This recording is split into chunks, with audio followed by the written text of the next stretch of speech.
Right. So tell me how you think that came about, that assumption in the development of the 60s to Well, it was my interest as well as Walter's interest. First generation abstract expressionist painter. Come here! New York. Can't you tell me from here? No! New York painting. I want to show you where the paint. But what are you going to show me? Walter and I both considered that. Come here and I'll tell you.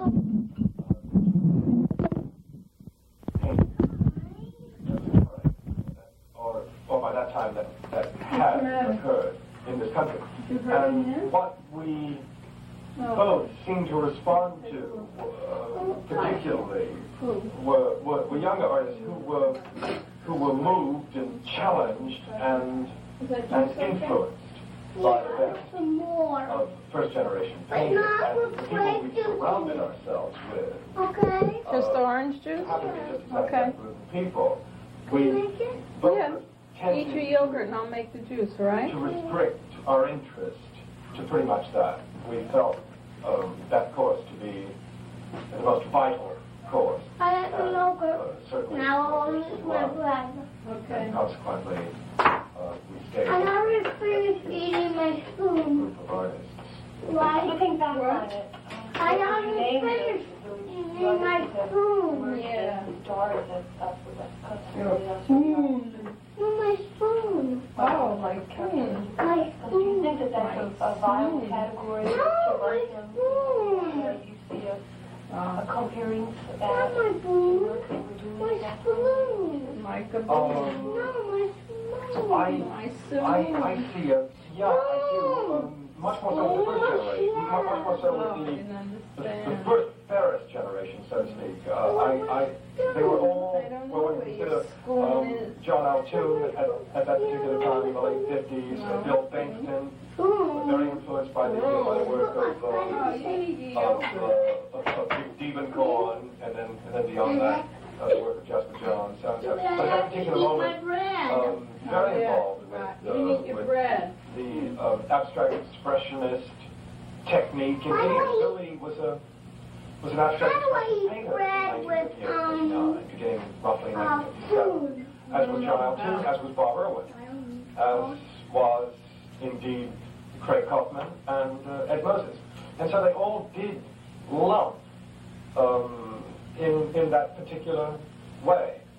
And they all were reflected that particular concern. Their work did. Subsequently, they all I was seemed to about to eat evolve my yogurt and I kept my very mouth differently open. And then look happened and then you put it in my mouth. That's one might hope, you know. But to begin with, there's a takeoff point. I'm gonna The takeoff throw it point in was, in Like terms of the old Ferris, the abstract expressionist style. This was also There's true no of Baylor. glass. Let me throw it in Hudson Smith, who sometime, was okay? Yep. really, I think, the first generation abstract expressionist and a really extraordinary painter who, because was Where's my orange somehow juice? from the main Your orange stream juice? of that activity, which was New York, was isolated and paid a price. You want Because some of bread and butter? No, Frank Lobdell also Want some worked ice cream? no. in that I want some. as did both the girls I mentioned, Jane Teo and certainly Sonny Get. How did, or I should I say, do you think that Southern California supported these artists? No, I don't think so at all. I really don't. There was very little support at the time. The work was very, very cheap. We were practically giving the material away. And the artists evolved and developed without any particular thanks to the community, but much more as they kind of reacted one to the next. I know that when John Altoon had an exhibit, his concern was that first opening day when he knew that the other members of the gallery would come in and would review the work very quickly. Delicious. And would have quite a lot to say about whatever it is they saw. at that time. And that's one for me. They, It's good you cooked a good one. Instead of the ones that aren't so good, this one engage is. the interest. But I picked that one because I thought you wanted it, and that's why I showed it to you, to see if you However, wanted they it. managed that. And that's what really meant a great deal of That's teaching. why you tasted it. And that's what nurtured That's why you told me. and helped them to develop. I said, that's why you tasted it for me. But I really meant, oh, that's why you told me. Sales with collectors. Give me my giraffe There was a cup. certain amount of, yeah, there was a certain amount of sales, no question about it. There was a certain amount of business. We developed collectors who were very interested in what the gallery was doing, who supported the gallery and supported a lot of the artists in the gallery. But beyond that, the support system here in Los Angeles has always been weak and is still weak. The art world works by lots of people doing their particular thing in the best way that they can. By that I mean you begin with the artist, and then there has to be a dealer who is interested, preferably more than one, preferably more like 15 or 20 dealers, preferably more like 15 or 20 people to write about the work, and then museum interest, so, all the way down the line. Everybody has their particular role, and part of the problem here in California is that the support system is as weak as it is. I think we should probably stay back in 59 or 60 and maybe develop that later on, because I think we will develop that, but for the moment, is there anything else you're curious about in terms of that particular time? I'm curious just what kind of bands were. Did they... Well, the artists were mostly found for me. The artists were already part of this Paris group that I say had keynotes and water hops put together. And all I did was edit the number. Yeah. You were four faces. I only had three.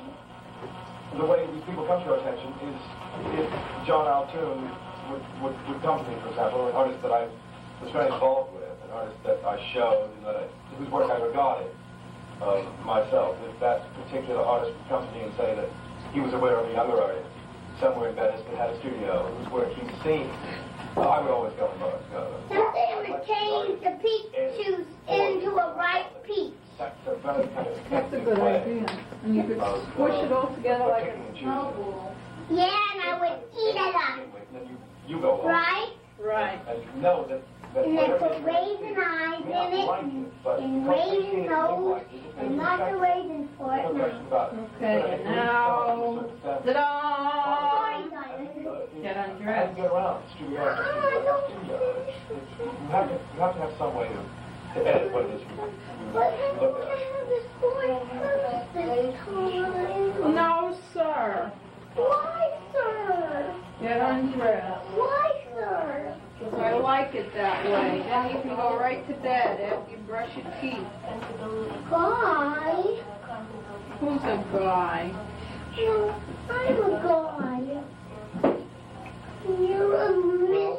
There's absolutely no secret No, I'm not. to that. I think anybody who's involved in the art world I miss you all the time. I miss you too. No, I'm not a girl. Through I guy you all the time. a complex immersion. Mommy, don't drink that because I'm going to get into it. Pretty soon, as you work your way through styles, you decide that what you really. Well, I think finally, to be fair, there are two conclusions, very generally, that you come to. Number one, you say that this Is that what I look like? direction interests me very much. What's funny? Your nose. I look like what? Of this It's funny. Do it again. Ooh, you lying inside your nose. It happens to be the way. Get undressed, get undressed, get undressed. Is it doors or windows? It's complicated. I don't think I can. Doors? I need to find it more pretty than that.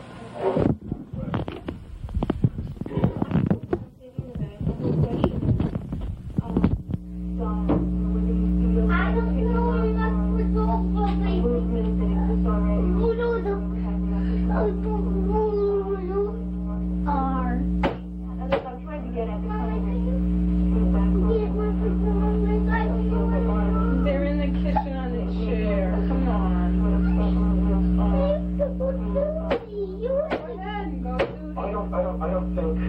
I don't think really viable movements are ever created that way. I think something artificial can be created that way. But I think it's always the horse before the cart. And it's always the artist himself who evolves a direction according to what he ardently feels. And once having established that arena, then the dealer or the critic or the museum person can confront it and come to terms with it. But I don't think, I know that I've heard very often people say that, I wonder if the dealer had anything to do with that particular look or that particular style. I know that case in point, Leo Castelli has been accused of single-handedly promoting and indeed helping to evolve the pop style, and it's as far from the truth as anything can be. I've never met an artist in my career that I had any regard for. Doritos? Someone crunched Doritos? No matter how intimately I knew it, and suggest What's a Dorito? It just doesn't work that way. I mean, for people who are really involved A cheese chip? it's a laughable. That's make-believe, I think, right? It never has worked that way, and when it does work that way, you have every reason to be incredibly suspicious. You know the foundation is, On the commercial. Is suspect and not based in any hard reality, and somehow it just isn't going to work. Yes. It's completely artificial. No, I don't watch TV. When I say I encountered these people who have already developed working in a particular way, that's exactly what I mean. And what attracted me was just that aspect in them. I never promoted my idea about all that. It was absolutely laid out.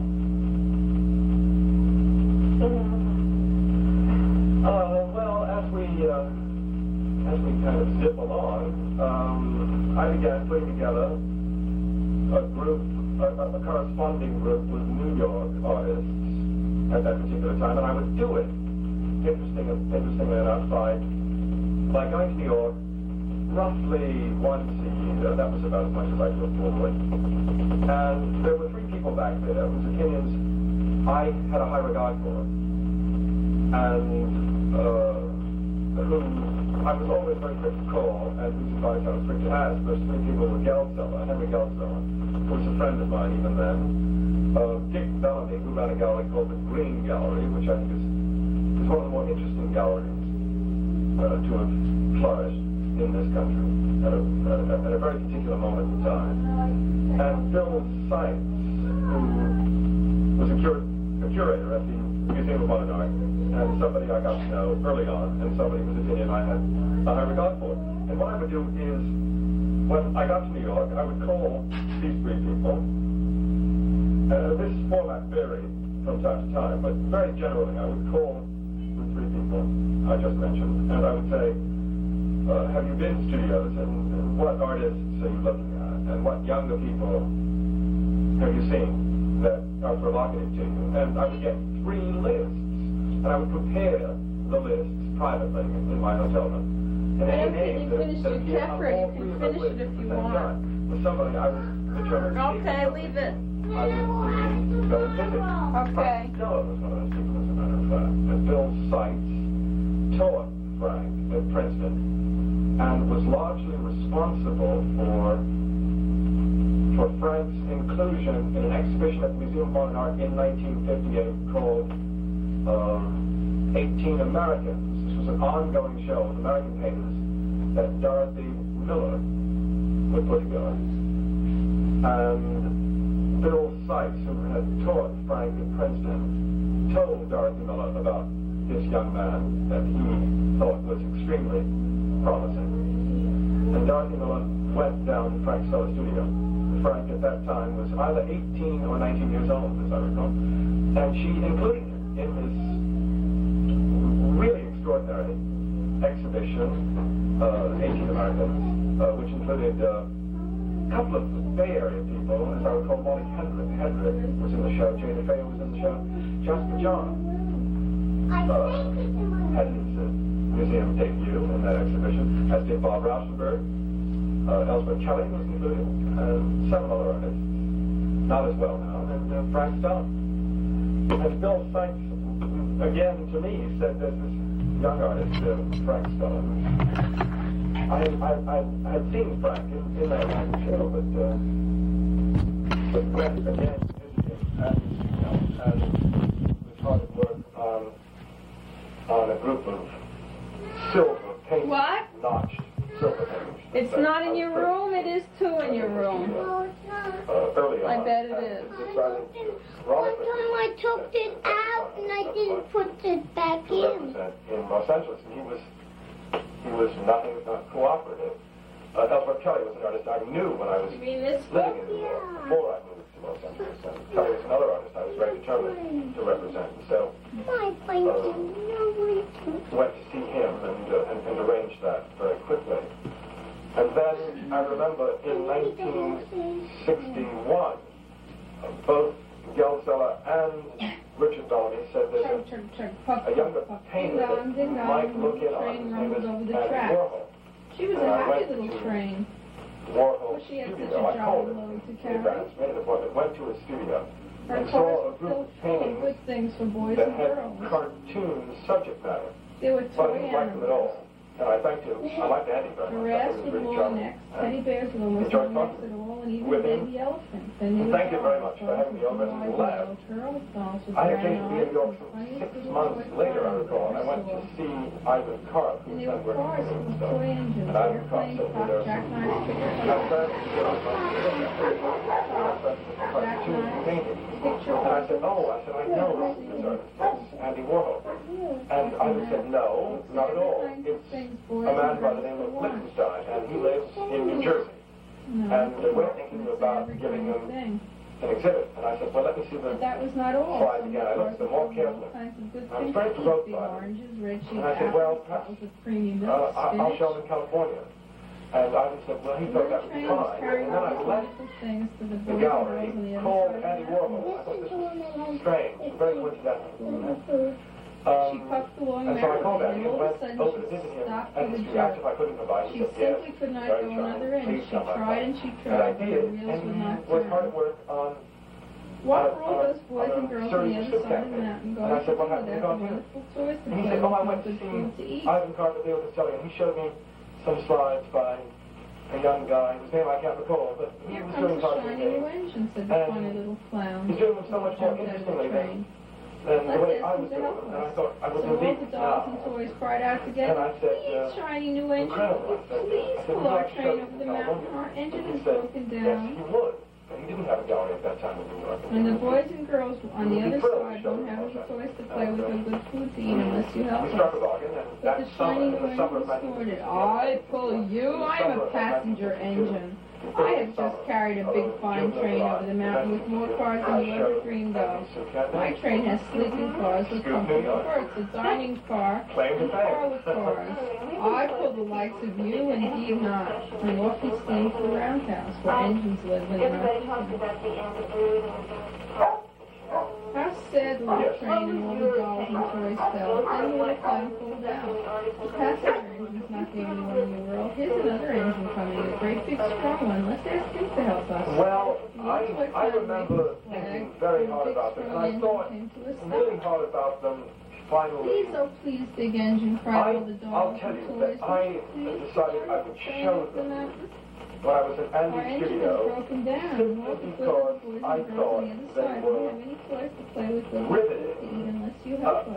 and extremely extremely The decorative. big strong engine bellowed, I am a freight engine, I have An evolution of a big train the still like big idiom. machines over the Just mountain. These machines print books. I'm not quite sure I recall what else was in my head, but I liked them. I thought they were really, I thought the idea was the audacious. likes of you. And I thought the paintings were very beautifully painted. And I really Freight. was knocked out by the subject. And never thought very much more about them. But then I hardly did. Cheer up, And I had 32 small paintings, each one 20 inches by 16 inches. He looks very old and And I tired. hung them horizontally, in a kind of horizontal band, in a kind of horizontal line, So the little toy clown waved at his flag roughly and the chest demon level wrestled and around the gallery.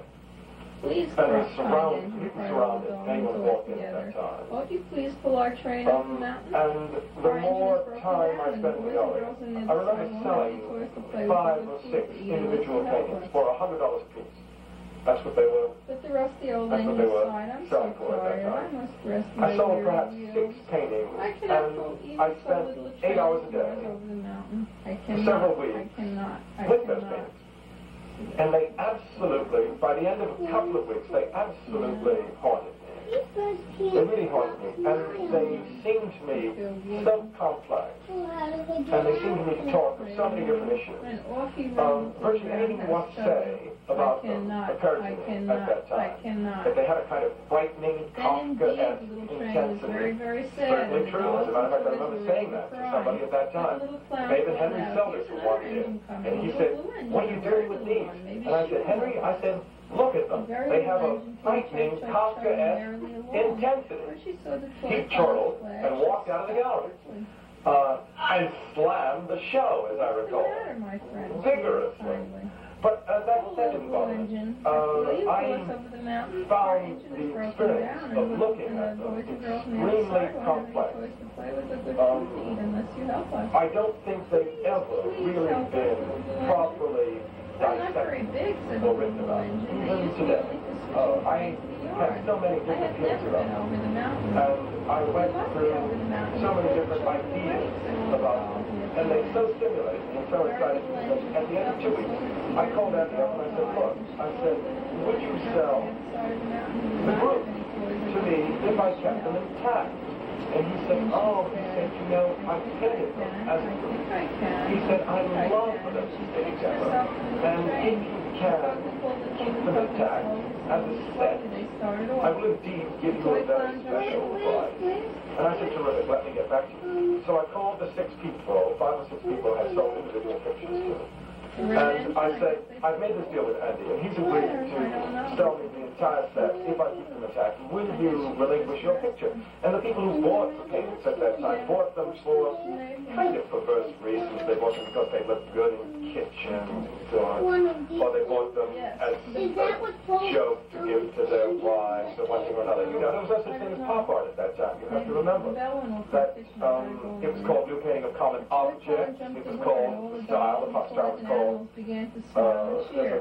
there's a Pop, term Chuck, that I went a little blue caught. engine. I think I can. I think I can. I think I can. I think I can. I think I can. I think I can. I think I can. Up, up, up. Faster, faster, faster. The blue engine climbing so fast they reached the top of the mountain. I know. Down the valley of the city. Hooray! Hooray! Cried the New funny little realist clown. painting, City Guys had a show of pop paintings which were indeed called New Realist. And the little blue engine smiled and there were lots of different seemed to say names she for the puffed style. down the mountain. I thought I could, I thought I could, I thought I could, I the thought I term could, I pop art thought I stuck. But every one of the people I had sold these individual suitcase pictures to agreed because sometimes the wheels go clickety clickety relinquish clickety clickety clickety, and they seem to say, I thought I could. And I called Eddie up and I said, look, I've done this. When he quoted her, I would tell you. When I go clicky, So clicky down embarrassing. the He quoted a really low figure, and I kept I the set from that day to this. And I'm just as intrigued with them as I was then. And the fact that they've gone up in value is an added accent. My butt. Your butt. Right, right, right. I'm trying to think about, Can you remember any of the reactions that you did to them? And you mentioned a lot of complexity in the response to them. The fact that is intriguing me, Irving, is that you say that nobody has ever written about. I gotta go check the food in the kitchen. Related. It's burned on. Yeah. Yeah. We'll brush our teeth when you're done. I can't. There isn't a great deal I can't tell you. I just will tell you that I think Andy is a very major figure, and one of the reasons it's so important has to do with his idea of silk screening, of mechanical silk screening Blanket on your bed. And in the process, the world is saying that it isn't the hand of the artist that is significant, but rather the mind. It's a post-Duchampian statement of, I think, profound insight and also profound consequence.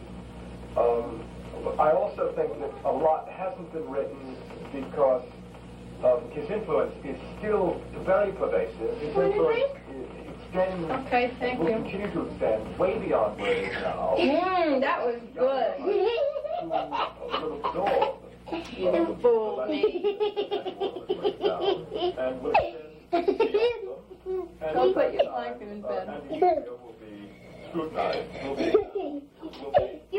You said it was good. What he did, and I he think would taste that's it. going to happen before too long, and it's going to happen in a very profound way. I think What do you think about what the man on the radio was talking about? major work, What? unequivocally.